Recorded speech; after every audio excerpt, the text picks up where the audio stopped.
Welcome back to the Creative Process Podcast with myself, Jared Klein, episode 94. Obviously, we have a guest on today, but just want to reach out and say thank you for hopping on today. It's always great hearing people come back with feedback when they listen to episodes, or even just, when they say, hey, that episode was awesome, when they comment on the post on Twitter or something.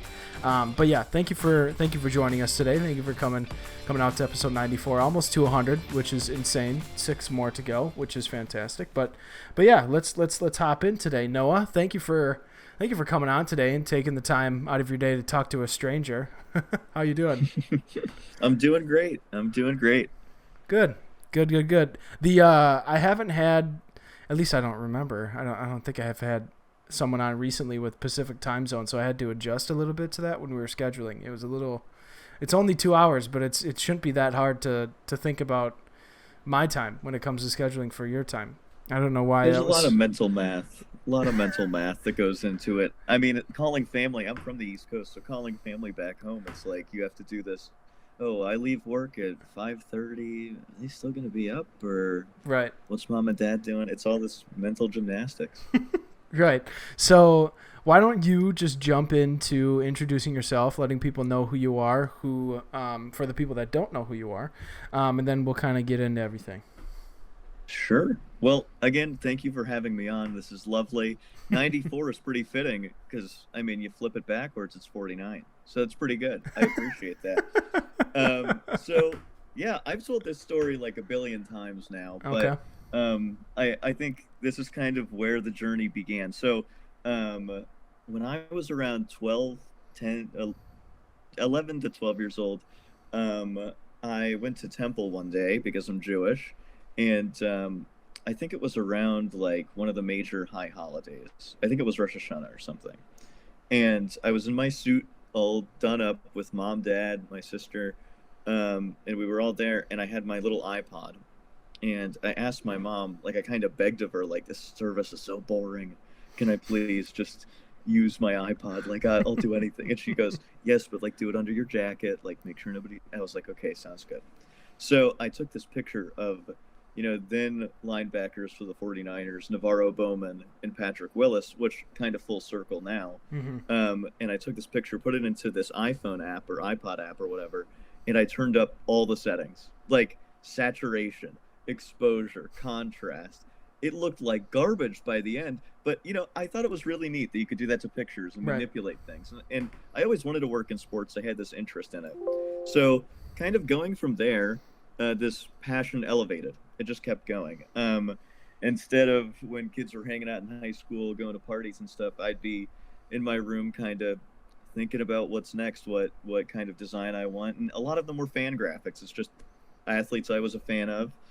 So I created an Instagram account, made a following, probably 1,000 people. And then I switched accounts over and over. But it was kind of neat to see that there was a community around this sort of thing. Mm-hmm. And that's when you follow the Tyson Becks of the world and all those folks and mm-hmm. Ryan Hurst and all those great, designers, especially in the basketball space, because I was a huge basketball fan. Mm-hmm.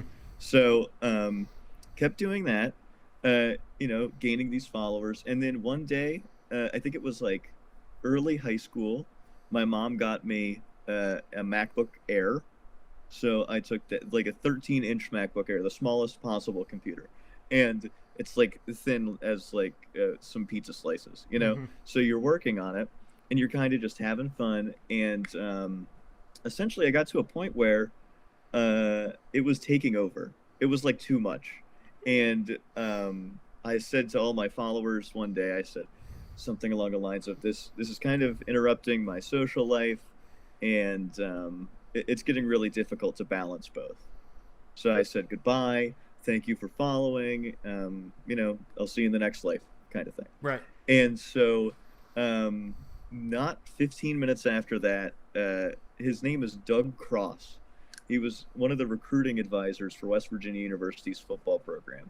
And he goes, hey man, do you want to do some edits for money?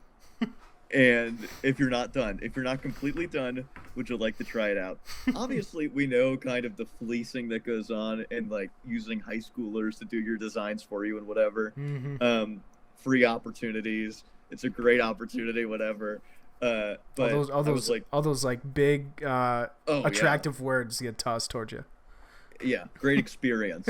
You'll get great experience. That's what you'll get. So Right. I thought to myself, this would be a great experience. So yeah, essentially, I took the offer, I took the bait, but it kind of got my gears going about this being a career that people actually you can make money for doing something that you were really passionate about. Mm-hmm. So that really interests me. So I kind of got into it in physics class. I'd be making these happy birthday graphics for recruits, you know, kind of just doing this behind people's backs, whatever, and just having fun with it. And that kind of led me to doing more fan graphics again. And I made graphics for like Antonio Brown, who is now like not as lovely of a human being as he was back then, but it was kind of a cool thing. I was a big Steelers fan, so that was super cool, and I caught the eye of his social media manager, and we started making stuff together. So then I Cool. kind of had that to build upon a portfolio piece. So then I had these two things that are kind of building, and now I'm not even in college yet. I'm starting to apply to colleges. So it's kind of neat that this kind of transformed from the age of like 12 to what now 18 Mm-hmm. or something. So using that portfolio, I applied to schools, and yeah, that kind of just elevated where I wanted to go. I didn't know if I wanted to do design in school, but I chose that path, and thankfully I got an early decision to Syracuse. So I was obviously very committed to going to that Newhouse school, and yeah, I never really turned back since. I worked all 4 years there in their athletic department, working with the major sports, the major revenue sports, so basketball, football, lacrosse, Mm-hmm. on the men's and women's side, and use that portfolio to apply to jobs outside of just the area. And thankfully, the 49ers were just a perfect opportunity for me. And I've been here for now, I'm on my third season here, but it's been kind of like a fast and wild ride. So, yeah, that's kind of my story. I know it's a long intro, but I love telling it. So, That's like almost very similar to how I started out, but mine was in gaming, not sports. Like I wasn't taking pictures of like athletes or whatever. I was taking like game, like the video game covers. sure. I would like try to design those, and then I started creating content for myself. So then I was like, I need to design thumbnails. So then I started designing Nice. those, and then it just snowballed. Very similar to how you kind of got started. Yeah, it's crazy how people get started. I love hearing like the weird nuances of how the interest was piqued. Yeah. It's fantastic to hear the different ways people got into the craft, so to say. Do you remember? Did you ever use GIMP by chance? Do you remember that I don't. platform? I. It sounds familiar, but I don't think so. I used like I know it's not. It's different, but I used like Kick to like chat with all these folks. Oh no, I know If it. you remember what Kick is, Yeah, but yeah. I don't really know. No, I don't know. It was KIK Kick, right? KIK. Yes, That's KIK. yeah. Now it's got a completely different connotation to it, but yeah. Oh my Yeah, goodness, Kick. Jeez, that was like. Wait, how old are you? I'm 24. Okay. Yeah. I'm 24 as well. So yeah, the middle school of us, yeah, Kick for sure. For Yep. sure. So, obviously you work with the 49ers. Tell us a little bit about your responsibilities at your full-time gig here. Absolutely. So this is going to be a mouthful, but I am the senior graphic and motion designer. Five words. That's not that big of a mouthful. Yeah. Well, it's the and that throws him off. Right. You know. Um, but yeah, I've really enjoyed my time so far here. But it's kind of just been wild. Like I joined the week I was graduating college, so Okay. I didn't like have a break or anything in between there, and then didn't move out here till June of that year. So that was June of 2021, and it was still kind of in COVID times. So um, it was like a mix. Like some people were in, some people were out of the office, but I definitely moved there to work there and have this experience, and it's been nothing short of amazing. It's really neat because in between experiences, you kind of realize how people respond to situations, and you kind of get to learn pieces of leadership from each other. Hmm. And that's something I've definitely taken away from here. I think that's the main move. Like, if I were to be an entry level anywhere, and it could be an internship for like a year, or it could be like full time, but you still get to kind of have this opportunity to learn. I took it immediately. So, yeah, it's been great.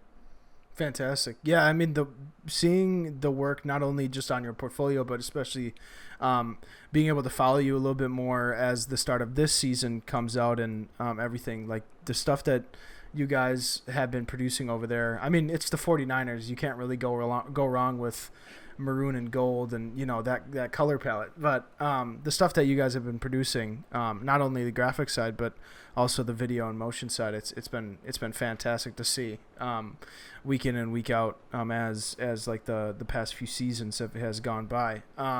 So yeah, kudos to you guys. What does the staff look like? I mean, you're a senior level, so do you have like an entry and then an intern underneath you, or then do you have like creative director and stuff like that? Yeah, so I appreciate the comment, by the way. It's very kind of you. I don't want to let that oh, he doesn't, I care. That's very kind of you. Basically, our setup has kind of been changed since I've arrived, but it's in the same sort of vein.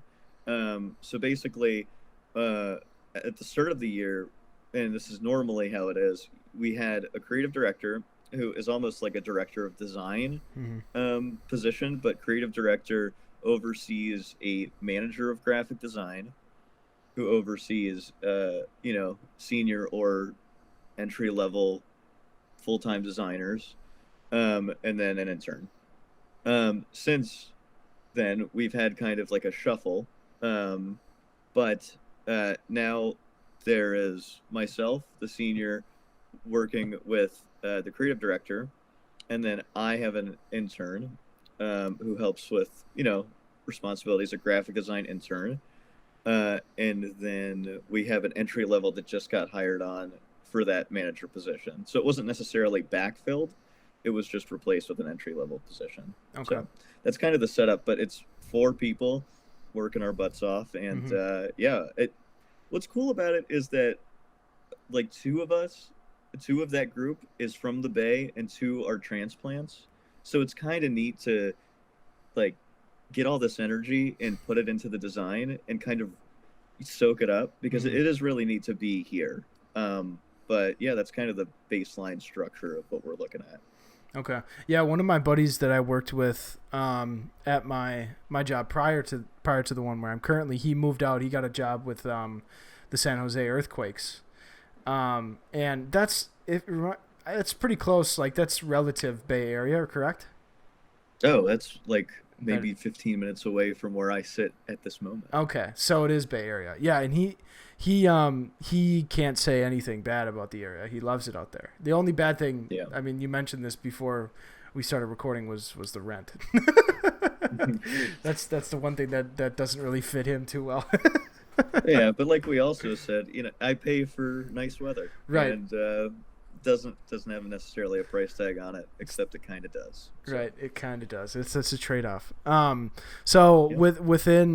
like the 49ers, I mean, some like the way this the audience of the podcast really is like, or at least what I build the podcast for, is the younger designers that are wanting to listen to people that have done it or are doing it, and be able to learn that. I mean, that's like, I wanted to help bridge that learning gap a little bit. So when people think, at least when I was a younger designer and I was just getting exposed to the industry and everything, when I thought NFL, I was thinking this may be like it's a super rigid job. You have X, Y, and Z. You can't really go outside of that. You're getting direction every single time. You don't like the possibility of not really having much freedom, but you're at an NFL job. It's like in professional sports, that's professional sports. That's as high as you can go in football. So it's like, the prestige is there, but I was always worried about what's the work life like. What's your creative, no pun intended, creative process like?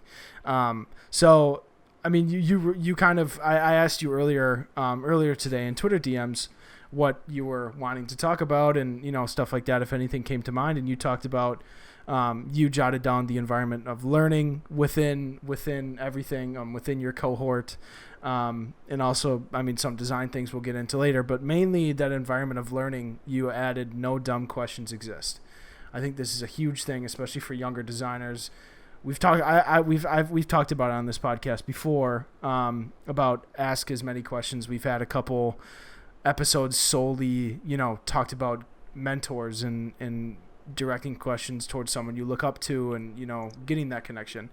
But within, I guess specifically for this, right, within your profession, within your career right now, with the 49ers, what is that work environment like between everyone that's in there? What's cool is you get to create it. And to speak on that rigid note, it's funny because that's kind of the connotation. A place is what you make of it, for the most part. And that's kind of the answer to this question and whole. Like, you have a lot more control than you think, because you kind of get to make the most of any decisions you make. So when I got here, they did share with me that they used to do like a little sort of like call every week during COVID, with some designer from somewhere else, and it's called Show Me Something Dope.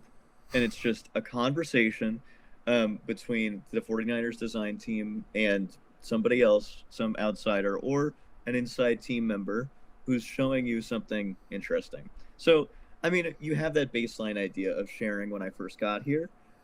It's definitely like expanded to a new level because, like I said, it's what you make of it.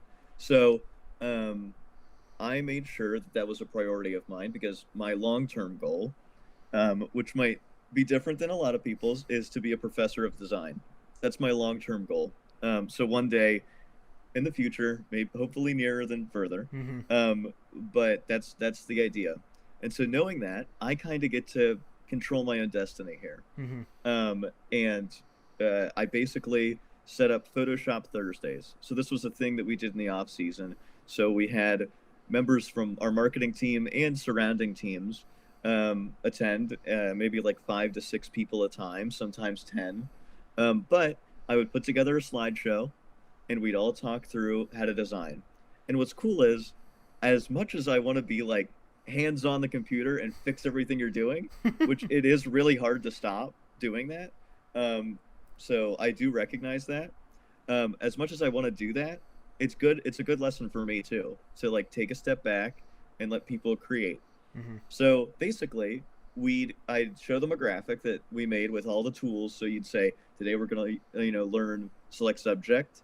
Today we're going to learn how to put a solid color in the background. Today we're going to learn blending modes and layering or something. And so you'd select these few things, and then each time we'd increase the difficulty a little bit.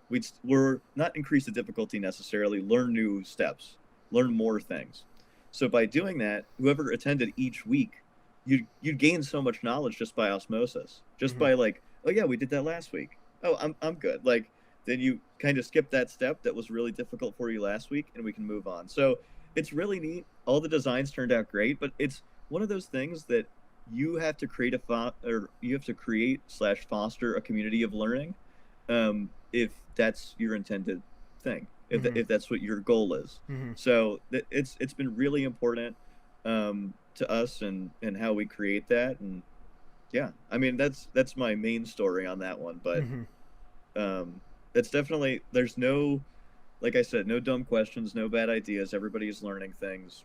It's not only like, I'm not teaching them to do my job. I'm teaching them so that they have an extra skill in their toolbox. Right. Because a lot of places, it's hard to learn after you're done with school. It's very difficult to go back and be like, all right, now I'm in this mode again. So if you can teach professional characteristics for later and just help people, that's all I care about at the end of the day. It's just helping people out. So yeah, that's that story. Is that just in the off season? I mean, you said you did it in the off season, but do you do it in season now since you guys started? I have not in a little while because it's a little dicey. It's just difficult timing. Like we just played on Thursday yesterday, so it's like it's like, yeah, it's just hard to do it. But there's definitely like efforts being made to keep reaching out to people and helping them out. That's never a question mark. So for sure. Yeah, the big thing when I got my first like big boy job out of college, I the senior designer that I was underneath, he was really good with me about teaching me a lot about the print side of design and designing in 4-color process and making sure everything's set up correctly and all that good stuff, which usually primarily digital designers kind of dread that side of things.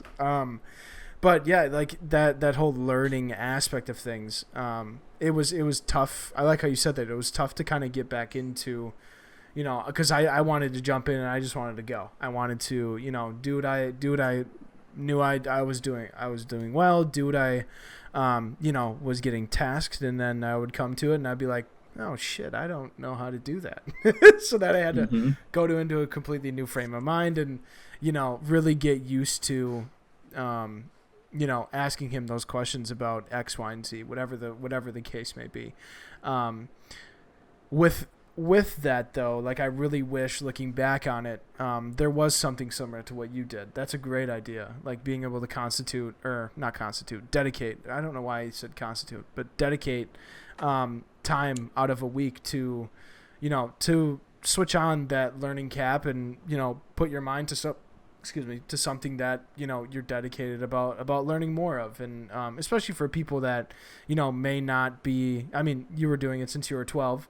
So being familiar with, design in general is, some people that have been interested in it for 2 years, that's super helpful. And being able to give that platform and give that opportunity for not only yourself to learn a little bit more about, about teaching in your instance and about being able to step back, but also giving the opportunity for others to, like you said, add another tool to their tool belt.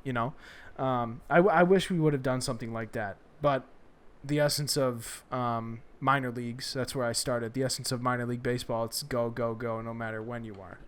So it's like we could be in November after the season ended in September, and you're still going just as fast as you were in July when it's midseason. So it's like, yeah, the dedication of time was definitely an issue, but it was, yeah, that's a really good concept. I applaud you for taking that initiative.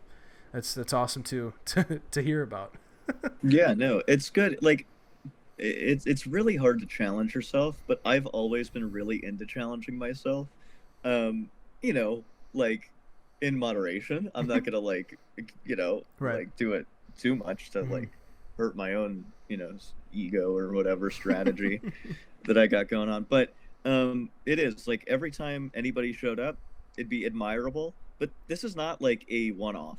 That event was, but this is like a daily occurrence where, we take a little bit of time out of our days and just kind of learn from each other. Like there's things I don't know, and I'm not the expert, the end all be all, but understanding that, it kind of takes you out of it. What's cool is, something that I'm very proud of with our team is that we're completely egoless.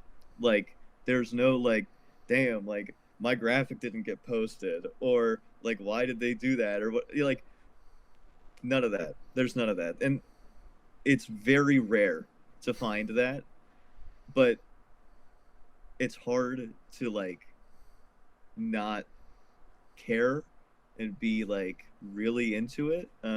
It's admirable to have a team like ours that nobody's like coming for each other's neck or trying to steal each other's jobs or whatever. We're all just here for a good time to try to make the best product because we got a pretty damn good football team. So yeah, that is like something that you don't really come across as often as you would like to.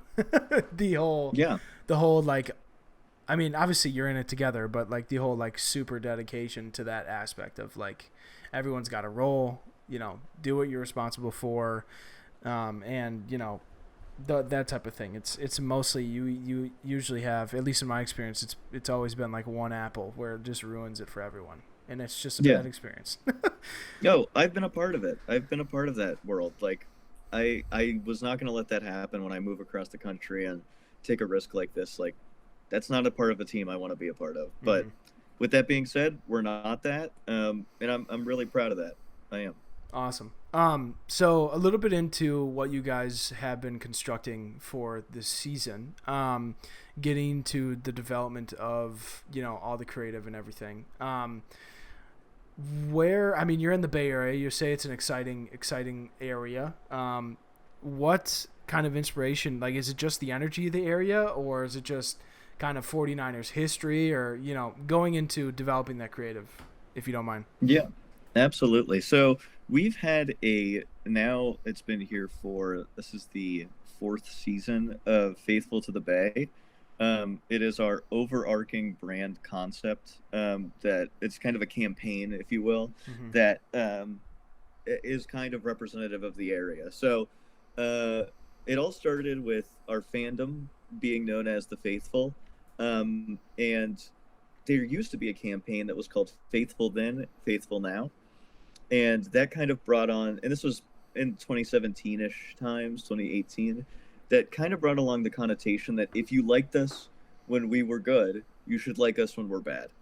That's kind of the idea. So when you take that away and now we're just covering the Bay as a whole, that campaign works much more successfully. So um, essentially, that's we kind of feed off the energy of here. I take pride in the fact that nobody on our team really sends me like, oh, look at what this other team's doing, let's do that. uh, we kind of feed off here. So it is really neat. So basically, last season we did a lot of, and if you look at the Behance link, that'll be here, for the 2022 season, we did a lot of stickers, and this was an idea that was kind of just based on, we wanted to do something organic Bay Area, and what's modular, like you can change it in different settings and scenarios, Mm-hmm. but it's fitting of and represents this area. So, as a little thing, our design team slash, some of our content folks go on a yearly kind of walk around of a museum or something in the Bay Area, and we'll just go for a day, and we'll take the day off in the off season. So, that year we went to the De Young Museum, which is near Haight-Ashbury Street in downtown San Francisco. So we go there and look around and find inspiration for things. And then afterwards, when we went to Haight-Ashbury Street, you notice stickers, and they're everywhere. It kind of like was a reaffirming moment. And so you notice they're everywhere, these Mm-hmm. little modular pieces. And then you kind of think, oh, how can we make this? They're going to be gritty and grimy, but they'll fit our brand, Mm-hmm. So you kind of piece together what that looks like, and then now it's your graphics package. It's not a commentary on anything else except for our area and the Bay Area and the Bay Area culture. So Mm-hmm. um, that was really important to us that year, and then this year we took it up a notch, to challenge ourselves with patchwork, because on a lot of, like, obviously uniforms have the patchwork, but also our fandom is based upon this lovely golden saloon jacket. Uh, and it's this golden satin jacket, right? And everybody Mm-hmm. knows what I'm talking about, the starter jacket from like the 80s. Yep. And pure gold, and on the back it says 49ers, and it's all like etched in. It's all embroidered into your clothing, and that kind of stitches the fabric of our fandom to the design work. So we've kind of been playing with this idea, and we've been toying around with how to do it. And Photoshop actions look kind of hokey, and it never really turned out exactly like we wanted, until, of course, Akshay Ram, who's been on your podcast before, sent me a video of some folks where he works at Adobe, who are working on something very similar to what we needed. And it's basically an embroidery setting within this new app called Substance 3D. And we could create the world. I mean, it looks really good. It's like, that's the difference between good ideas, like good ideas for design, and award-winning design work. like when you can make this thing real and it looks great, then we got something really cool. So that's kind of the idea for this season, is playing with this organic style, this kind of like, not necessarily scrapbook, because that's not we don't want to make it like helter skelter. Mm-hmm. We want to make it like, pretty uniform, but it's hard to create something modular like that, or something so stagnant, into a full brand. I'm really proud to say I think we've succeeded in many ways. But yeah, the idea is kind of just institute. Like, if it looks like a mock-up almost, or if you kind of think that, or it's laying on a table and you're about to go to a game and you have your jacket out and you have your pins down and whatever, and you're about to head out. Oh, I'm going to Levi's. I'm so excited. It's like you have all your stuff on the table. That's kind of the idea. So, yeah, that's something we're really proud of with our brand, is bringing in these elements of like timelessness. Mm-hmm. Like, you don't feel like you've missed a year between last year and this year, but also you kind of feel like you're back in the 80s and you have your button right there that says like, I was here at the home opener. Like, how cool is that? And a lot of that's like scavenging on eBay and stuff. Like, a lot of it is like digging for design assets. And yeah, we have that's a whole other thing, but we have a pretty organized and neat way for design assets too. So yeah. I'm looking at just some things that you posted on your Twitter. You might, there we go. You're cutting in and out. Oh, sorry. Yeah, I was looking at some things you posted on your Twitter, just like the beginning stages of the stuff that you guys started posting. And yeah, like you're making it like, you're making it super like organic. I'm thinking like it's not like you have a Gone Camping one and that was for like training camp. Like, you don't think of training camp, but then when you see it, you're like, oh, that makes sense. It's not initial like shove in your face type of thing.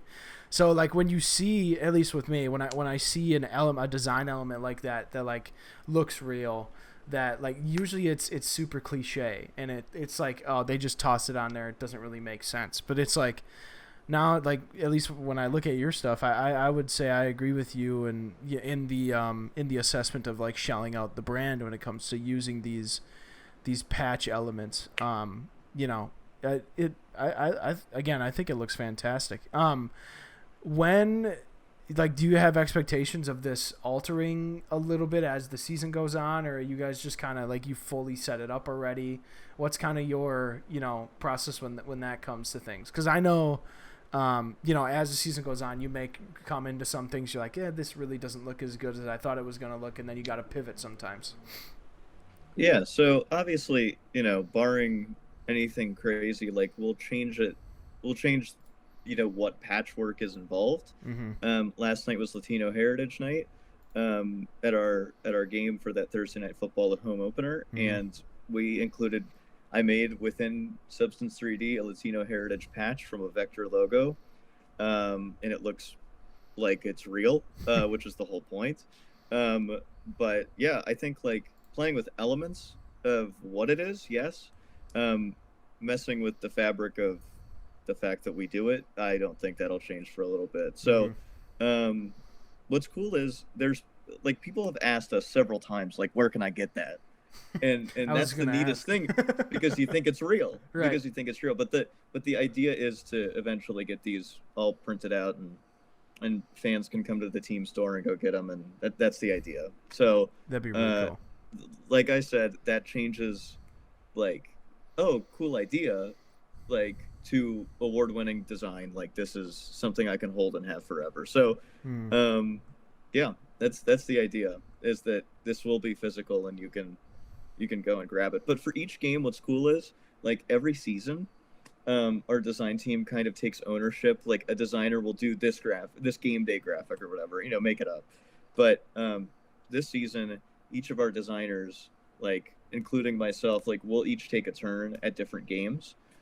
So I took we'll make unique game day patches.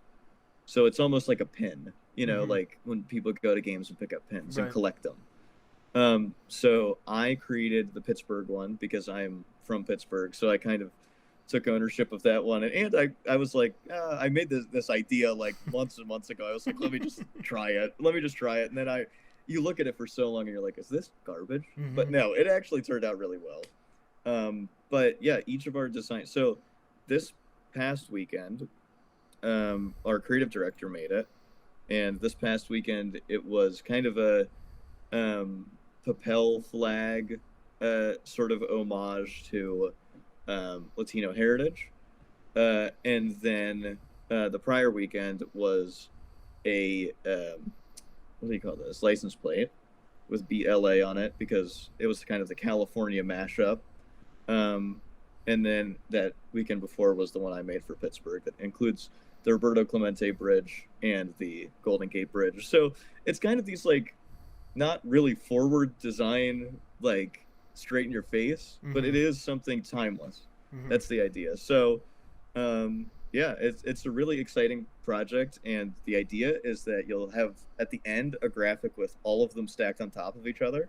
So for right now, each week we'll stack one on top of the next one, and then at the end you'll see all of them. So it's a cool concept, but you have to find those ways to kind of get everybody involved. And it's important to me to just have that kind of culture, where nobody's on the sidelines and like, oh, dude, I want to try that. Like, then do it. You know, let's just do it. So, yeah, that's kind of where the brand's at now.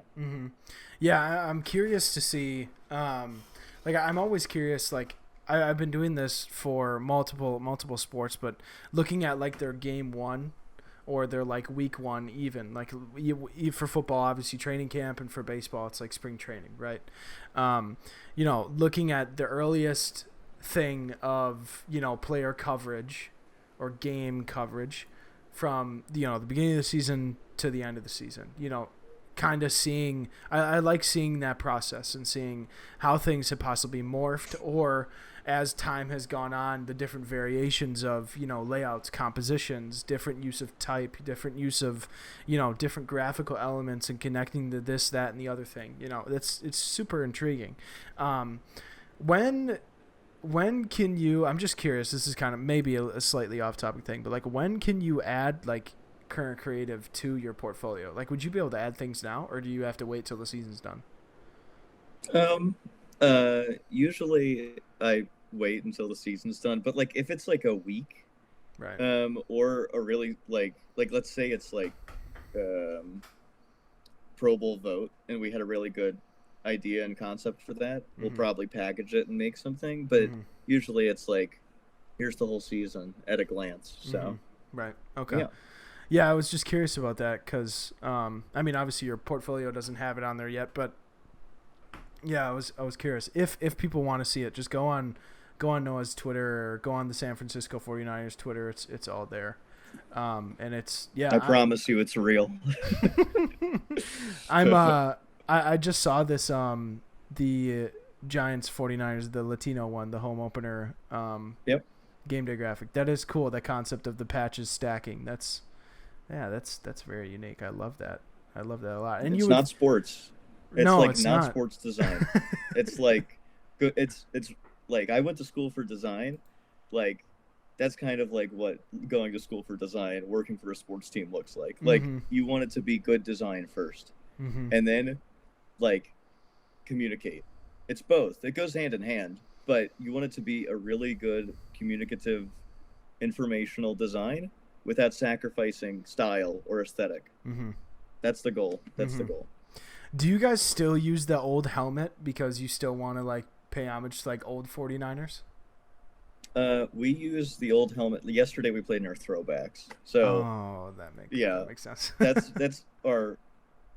It's argued because it's not really an alternate helmet like they just started doing, but it's like, if we're gonna use that one and we're gonna wear them, we'll use the throwback helmet. So it was there I mean, obviously the 49ers have crazy history, you know, obviously with Joe Montana and Jerry Rice. Those are two guys that pop up right away.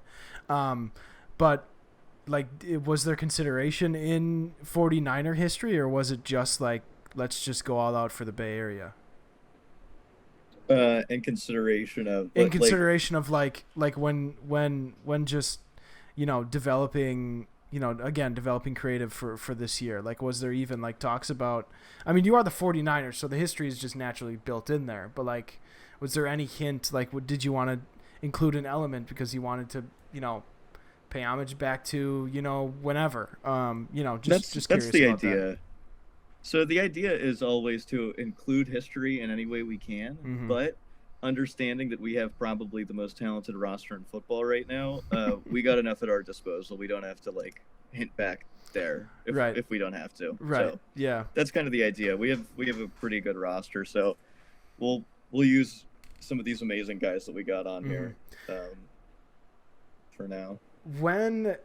Since you've had the job, have the 49ers been good? I mean, obviously they've been good the past 2 years that I remember directly, but this is your third season?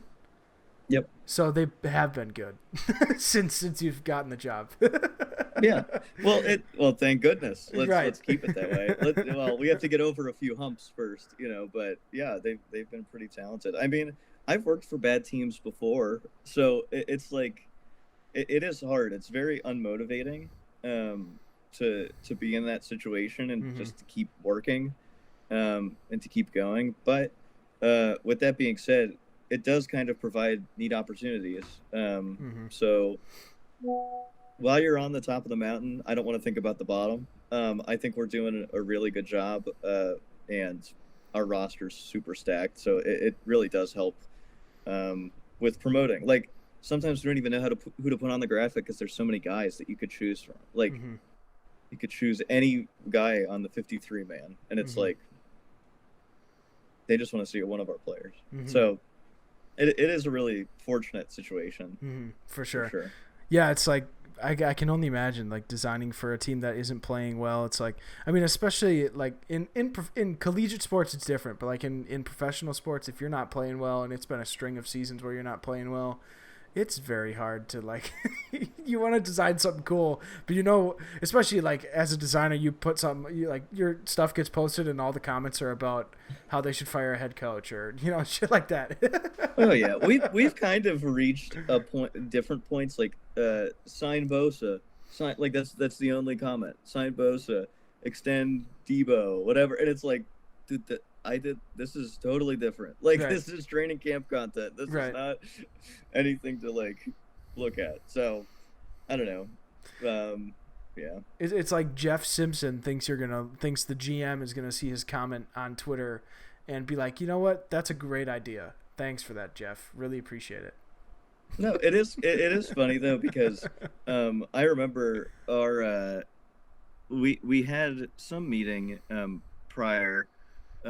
This was like last season, and we were just having a meeting with like the whole company or something, and then I left and went and played pickleball because that's like my favorite thing to do. I play pickleball all the time, and I was driving home and I checked my watch. This was around the trade deadline last year. I checked my watch.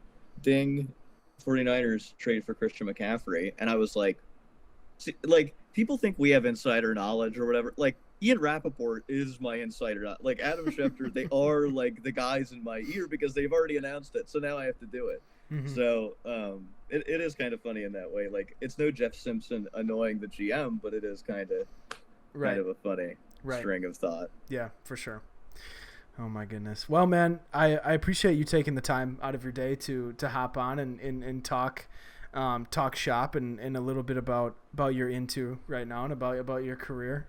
It's been fantastic getting to know you and get to know a little bit more about what you do. I'm sure the audience, they definitely have something to get out of this, but I'm sure they're going to walk away with, possible questions and possible opportunity to dig in a little bit deeper to what they do and start thinking about things a little bit differently, especially when you were talking about the development of your guys' creative over there. So, I really appreciate you coming on today. Yeah, thank you so much. And like previously stated, if anybody has anything for me, like I hop on calls all the time with designers who I don't even know from anywhere. So I'm happy to chat, and you've got my info down there. I'm happy to chat. Well, yeah, I was gonna plug it, but you plugged it yourself. Go down below, check that stuff out, connect with Noah. And yeah, thanks for Thanks for coming again, man. But anyways, guys, for the audience, thank you for coming out and listening to episode 94, or watching episode 94. Hope you have a great rest of your day, month, week, whenever you are listening to this. And as always, make sure you tell someone that you love them. All right, we will see you in episode 95. Take it easy.